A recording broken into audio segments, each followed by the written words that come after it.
என்ன பேச ஒரு சில வார்த்தைகளில் அனைவருக்கும் என்னுடைய மாலை வணக்கம், வாழ்த்துக்கள்.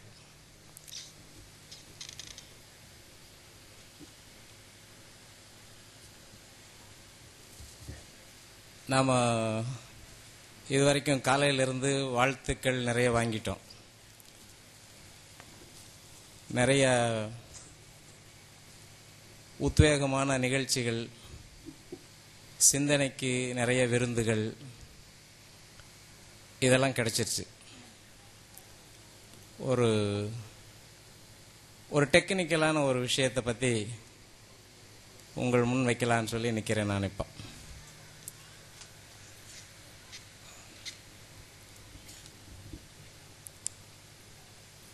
ஆஸ் அ ஹீலர், ஒரு பசி, ஒரு நோய், ஒரு வலி, இதை பற்றி ஒரு நிமிஷம் சிந்திக்கலாம். பசியும் நோய்ங்கிற வலியும் அவரவரே உணர்வதை தவிர வேற யாராவது உணர முடியுமா? யாரும் உணர முடியாது இல்லையா? அப்போ இந்த வலியும் நோயும் தான் எல்லா நோய்க்கும் அடிப்படை. இந்த பசி உணர்வு தான் எல்லாத்துக்கும் அடிப்படை புரிதல் அப்படின்னு நாம் பாட்டாக கேட்டுட்டோம், புஸ்தகமாக படிச்சிட்டோம். ஆனால் இருந்தாலும் நம்ம எத்தனை பேர் அதைய சின்சியராக ஃபாலோ பண்ணுறோங்கிறது நம்மளை நாம தான் கேட்கணும். ஆனால் பசிச்சு சாப்பிட ஆரம்பிச்சிட்டோம் நிறைய பேர். அது நம்மளுடைய முகத்தில் தெளிவு அது கொடுக்கறதுலேருந்து நம்ம தெரியுது. சரி, அடுத்து வலி. வலியை பற்றி என்ன சொல்லப்படுது அப்படின்னு பார்த்தீங்கன்னா, சாதாரணமாக நம்ம எல்லா ஹீலர்ஸும் வலிச்சா சாப்பிடாதேன்னு சொல்கிறோம் இல்லையா? எல்லாரும் அதைத்தான் சொல்கிறோம். ஏன் வலிச்சா சாப்பிடக்கூடாது அப்படின்னு விஞ்ஞான விளக்கம் நமக்கு தெரிஞ்ச மாதிரியே இருக்குது, ஆனால் தெரியல. ப்ரூஸ் லிப்டனை கேட்டால், ஸ்பிளீன் தன்னுடைய வேலையை செய்யணும்னா வயிற்றுக்கு ஆகாரம் போடாமல் இருந்தால் அது ஸ்பிளீன் தன்னுடைய வேலையை செஞ்சு சரியாக்குது. நான் ப்ரூஸ் லிப்டனுக்கு போகாமல் பாமரனா நின்று ஒரு சின்ன சிந்தனையை உங்களுக்கு முன்னாடி வைக்கிறேன். நமக்கு எல்லாருக்குமே ஏதாவது ஒரு சந்தர்ப்பத்தில் காயங்கள் ஏற்பட்டிருக்காதா? கத்தியால் அறுத்திருப்போம், அருவாமனையால் வெட்டியிருப்போம், ஸ்க்ரூ டிரைவரால் குத்தியிருப்போம், ஏதோ ஒரு வகையில் ஆணி, ஏதோ ஒரு இடத்துல காயம் பட்டிருக்காத நம்ம வாழ்க்கையில்? என்ன தூங்கிட்டீங்களா? Are you alive or not? Alive, yes. ஏன்னா சத்தம் கம்மியாக இருக்கிறதுனால நீங்கள் தூங்கிட்டீங்களேன்னு எனக்கு ஒரு சந்தேகமாக இருக்கு.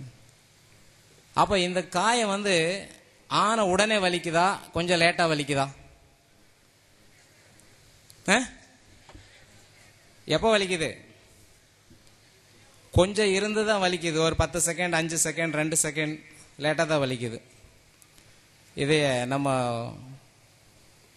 செயலர் உமர் சொல்வார் மாதிரி, இந்த கவர்மெண்ட் சம்பளத்தை வாங்கிட்டு விஞ்ஞானிங்கிற பேரில் ஆராய்ச்சி பண்ணவங்க என்ன சொல்கிறாங்கன்னா, எப்போ இந்த வலி வருது, எப்போ அந்த வலியினுடைய உணர்வு நமக்கு உணர்த்தப்படுது அப்படின்னு பார்த்தா, இந்த ரத்தம் எப்போ வெளியே போகுதோ அப்போதான் வலிக்குது. எப்போ வலிக்குது? பிளட் வெளியே போக ஆரம்பிக்கும் போது தான் வலிக்குது. ஏன் பிளட் வெளியே போகும்போது வலிக்கணும் அப்படின்னு கேட்டால் அவங்களே சொல்கிறாங்க அதுக்கு காரணம், அங்கே இருக்கிற தசை நார்களும் இரத்த குழாய்களும், கேபிலரிஸ், பிளட் வெசல்ஸ், இது எல்லாமே இருக்குது, சுருங்குது. ஏன் சுருங்கணும்? ரத்தம் கொட்டிடக்கூடாது. ரத்தம் கொட்டினா என்னாகும்? உடல் செத்துடும் சொல்லி உடம்புக்கு அறிவு இருக்கா இல்லையா? அப்போ அந்த சுருக்கம்தான் அந்த வலியா நமக்கு உணர்த்தப்படுகிறது. அந்த சுருக்கம்தான் வலியா நாம உணர்றோம். இப்போ அந்த வலி வராமல் இருந்தா, அந்த சுருக்கம் வராமல் இருந்தா என்ன நடக்கும்? இருக்கிற ரத்தமெல்லாம் பிளாஸ்டிக் பையில் ஓட்ட போட்டு கொட்டுற மாதிரி கொட்டி போயிடும். அப்போ இந்த வலி நமக்கு நல்லது செய்தா கெட்டது செய்தா நான் உங்களை கேட்கவே வேண்டாம். உங்களுக்கே தெரியும் நல்லதான் செய்யுதுன்னு. இப்போ சொல்லுங்க, அந்த வலி உங்கள் கையில் காலில் ஏற்பட்டிருந்தா அந்த வலிக்கும் போது என்ன பண்ணுவோம்? அமைதியாக இருப்போம், ஆர்ப்பாட்டம் பண்ணாமல் கட்டான இடத்த வச்சு அமைதியாக பாதுகாப்போம். இப்போ அதே வலி நெஞ்சில் வந்தால் என்ன சார் பண்ணுவோம்? உடனே ஒரு ஹார்ட் ஸ்பெஷலிஸ்ட்டு, நாம் போக மாட்டோம் கண்டிப்பாக. நம்மக்கிட்ட இருக்கிற பேஷண்ட் போயிடக்கூடாது இல்லையா? அப்போ அவங்களுக்கு நாம் இந்த வலி என்னங்கிறத விவரமாக சொல்ல முடியுமா? இப்போ சொல்ல முடியுமா? முடியாதான்? அங்கே ஏன் வலிக்குது? அங்கே இருக்கக்கூடிய தசைநார்களும் இரத்த குழாய்களும் ஒன்று விரியணும், இல்லைன்னு சுருங்கணும். அந்த நிலை மாற்றமே நமக்கு வலியாக உணர்த்துது. இப்போ அந்த வலி நல்லதுக்கா கெட்டதுக்கா? நல்லதுக்கா கெட்டதுக்கா? நல்லதுக்கு. அப்போ இதே வலி வயிற்றில் வருது, தலையில் வருது, காலில் வருது, கையில் வருது, எங்கே வந்தால் என்ன? கண்ணில் வருது, எங்கே வேணால் வரட்டும். இப்போ வலிச்சா ஏன் சரியாகுது அப்படிங்கிறதுக்கான தெளிவு நம்ம தெளிவாக இருக்கிறோமா இல்லையா?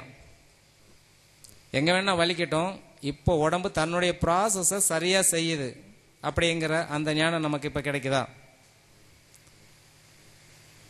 இது விஞ்ஞானிகள் சொன்னது தான், நான் சொன்னது கிடையாது. ஆனால் இந்த உண்மை நமக்கு தெரிஞ்சிருச்சுன்னா இனிமேல் வலி வந்தால் ஏன் சாப்பிடக்கூடாது, ஏன் வேலை செய்யக்கூடாதுங்கிற உண்மை நமக்கு இப்போ தெளிவாக இருக்குது இல்லையா? இல்லையா? அப்போது இந்த மெசேஜை நாம் எல்லா பேஷண்ட்ஸுகளுக்கும் அப்ளை பண்ணலாமா வேண்டாமா? ரொம்ப முக்கியமான மெசேஜாக தெரிஞ்சது. இதை உங்களுக்கு இந்த நல்ல நாளில் சொல்லணும்னு நான் விருப்பப்பட்டு இருந்தேன். நேற்றிருந்து சரியான ஒரு சந்தர்ப்பம் அமைஞ்சிருச்சு. அப்போ வலிங்கிறது நம்மளுடைய சுகமாக்கும் உணர்வு, எப்படி நம்மளுடைய உடல் அதற்கு செயல்படுகிறது அப்படிங்கிற அந்த விளக்கம் நமக்குள்ள இந்த நல்ல நாளில் எப்போவுமே மறையாத அளவு இருக்கணும். எந்த சூழல்லையும் இதுக்கு விளக்கம் தெரியணும் அப்படின்னு என்னுடைய விருப்பம். இதே மாதிரி தான் நம்மளுடைய எல்லா செயல்களும் சரியான நோக்கத்தை நோக்கி செல்லும்போது ஒரு ஹீலருக்கு வீழ்ச்சியே கிடையாது. எப்பவுமே மலர்ச்சி தான், மகிழ்ச்சி தான், வெற்றி தான். ஏன்னா இயற்கை ஒருபோதும் தவறுவதில்லை. ஹீலரும் இயற்கையானவர், தவறு செய்ய மாட்டார். இயற்கையோடு இணைந்து நம் வெற்றியை எப்போதும் நம்பசம் தக்க வைத்துக் கொள்வது என்பது ஒரு ஹீலரினுடைய இயல்பு என்பதை சொல்லி இந்த நன்னாளில் உங்கள் நாள் ஒரு பொன்னான சிறப்பான நாளாக இருக்க வேண்டும் என்று வாழ்த்தி மகிழ்கிறேன். வாழ்க வளமுடன்.